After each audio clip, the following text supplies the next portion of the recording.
Welcome back to the Fantasy Academy Week 10 Start or Sit video. Do me a favor and please give us a subscribe. Every subscription helps our channel grow. And so we're back for Week 10.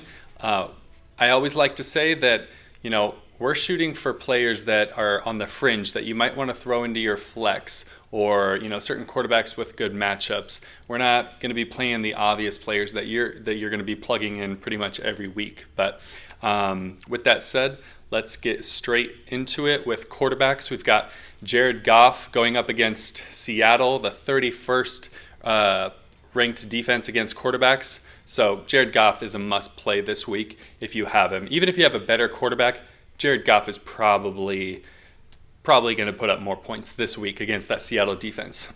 Secondly, Drew Lock. He's shown a lot of progress through the last 2 weeks, and he's playing in Las Vegas. He's playing indoors.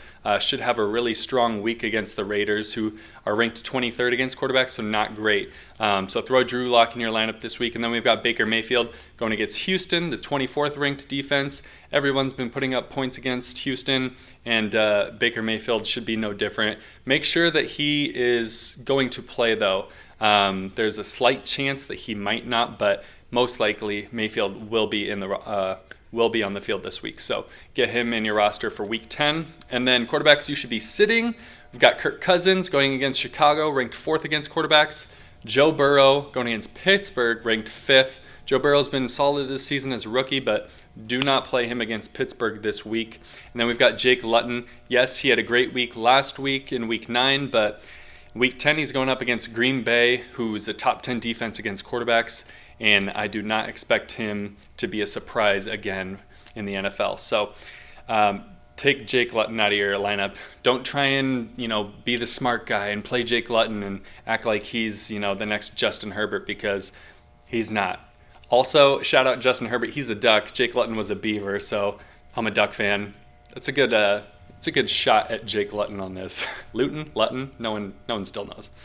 All right, and then let's move on to running backs for Week 10. Antonio Gibson, get him in your lineup. He's going up against Detroit, 32nd, the worst defense against running backs. So Gibson, get him in your lineup. Nick Chubb or Kareem Hunt. Again, you can play both of these guys now that Nick Chubb is back. Make sure he's going to be playing, but if he's back, definitely play them both. If it's just Hunt this week, obviously have Hunt in your lineup, but you can definitely play both these guys going up against Houston, the 30th ranked defense against running backs. And lastly, Chase Edmonds. As long as Kenyon Drake is out, Chase Edmonds should be a strong play. He didn't do amazing last week as a lot of people expected him to, but he is going against Buffalo, which is the 26th ranked defense against running backs this week. So Edmonds should have a strong week. Get him into your lineup. And as far as running backs we're going to be sitting in Week 10, we've got DeAndre Swift going up against Washington defense, which they've been solid this season. Swift just hasn't really been receiving the load that we want him to yet. They've still got Adrian Peterson in the backfield. And so keep him out of your lineup in Week 10. And then we've got DJ Dallas going up against the Rams, who were ranked 7th against running backs. And obviously Aaron Donald. They've got, shutdown corner in Jalen Ramsey, which, by the way, I'm really excited about the Jalen Ramsey versus DK Metcalf matchup this week. Going to be fire. But if you got DJ Dallas, if you've had him the last 2 weeks, you've been happy with him. But they've got Chris Carson coming back. Carlos Hyde might be back as well. So keep Dallas out of your lineup. And lastly, Joe Mixon. Yes, I know people have been waiting for Joe Mixon to be back, but he's had a lot of dud games this season. And so I'm saying sit Joe Mixon in Week 10. He's going against Pittsburgh, which everyone knows is a great defense, solid against the run. So I don't think Joe Mixon's going to have a big week this week. You don't have to trust me, but that's just what I'm saying. Going against a solid defense. So let's move on to wide receivers. We've got Robert Woods. Get him in your lineup. Going up against that Seattle defense. Cooper Kupp is going to get his fill. Robert Woods will get his fill as well. There's going to be plenty of passing yards to go around. Like I said, Jared Goff is going to have a strong game, so that means Robert Woods and Cooper Kupp likely will as well. Then we've got Allen Robinson going up against Minnesota. Minnesota is another one of those defenses that has allowed so many passing yards against them and touchdowns. And so get Allen Robinson into your lineup. He's in there most weeks anyway, but I just want to make sure you know this is a good matchup. And then we've got Will Fuller, Brandon Cooks. you can play both of them this week because they're going up against Cleveland's pass defense, which is 30th against receivers. So get both those guys in your lineup if you've got them both. If you've got one of them, make sure to play both of them. They both had strong weeks in week 9. Get them in there.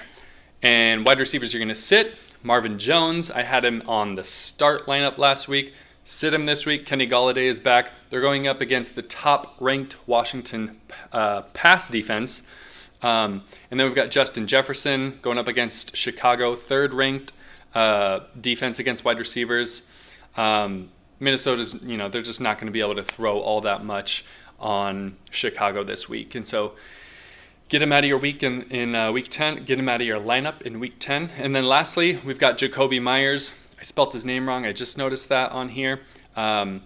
He's going up against the Baltimore defense, ranked 4th against wide receivers, and he has had a really strong 3-week span, and I think that ends this week. I think teams are going to start keying on him since he has been the top receiver lately for the Patriots.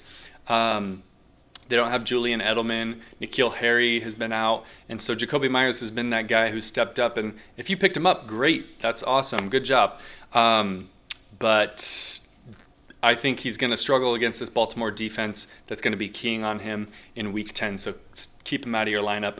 In week 10, I want to say Cam Newton has thrown 2 touchdown passes this year. He has 8 rushing touchdowns, 2 passing touchdowns. It is not looking like a good season for Cam Newton. Hopefully he can turn things around, but time will tell, I guess. And let's move on to tight ends. Tight ends are going to be starting. Eric Ebron starting to show a really strong connection with Big Ben. They're going up against Bengals, the second to worst pass defense in the league. And then we've got Mo Alley Cox for the Colts going up against Tennessee. He's going to get his fill. As the third string tight end the last 2 weeks, he's averaged like 6 points or around there. So Jack Doyle's going to be out this week. They've got Trey Burton and Mo Alley Cox going this week. So 2 tight ends is perfect for Phillip Rivers. He loves throwing to the tight end. So they will both probably put up, 8 to 12 points somewhere in there. And how tight ends have been playing this year, that's great because tight ends have been trash this year. So get Mo Alley Cox in your lineup this week. And then we've got Evan Engram, who's been strong lately, going up against Philadelphia, who's 27th against tight ends. So get Engram in your lineup. And as far as tight ends are going to be sitting, Tyler Higbee, he's been trashed so far this season, going against Seattle, which is surprisingly good against tight ends, probably because Jamal Adams, even though he's been out a lot. But they're ranked 6th against tight ends, so sit Tyler Higbee, Cooper Kupp, and Robert Woods, and all their other receivers are going to be getting all of the passing yards. And then we've got Irv Smith. Don't play him in week 10. He had a solid week 9, but don't try to outsmart everyone. Sit Irv Smith in week 10. He's going up against a Chicago defense, so just don't do it. Just don't do it. And that's it for the Fantasy Academy Week 10 Start Sit video. Let's have some discussion. Leave a comment. Who are you starting? Who are you sitting this week? Do you disagree with me? Let me know. But we'll be back for Week 11 Start Sit with the Fantasy Academy. I will see you then.